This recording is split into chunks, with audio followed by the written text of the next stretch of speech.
Ministério Interior apresenta o Conselho Administração Fundo Infraestrutura com o projeto construção no reabilitação edifício Polícia Nacional Timor-Leste.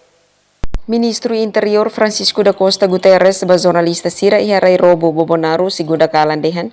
projeto barak iha aprovação. Primeiro aprovação é posto fronteira, reabilitação posto fronteira Rotona e aprovaona Husi Kafi hendet ba processo Sena. O projeto do Lugo a aprovação, primeiro a aprovação vai a fronteiras,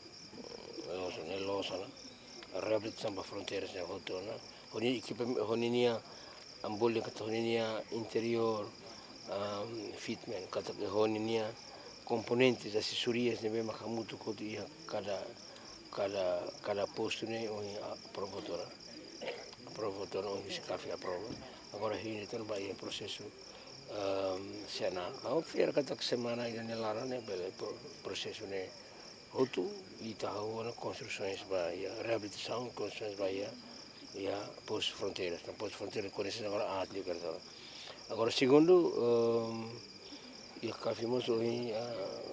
com corona kata sei a missão harimas ba primeiro vai a aquisição vai a imigração nebe maka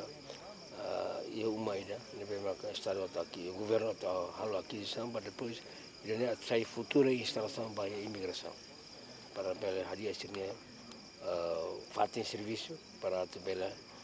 halo serviço media e siramos bela serve emasrema makmaine hodia e fatin media. Nyadehan siramos concorda na katak sa iha aquisição ba uma imigração iha futuro atus sai ba instalação ba imigração para bela hadia sirania fatin serviço hodia halau serviço nebediak.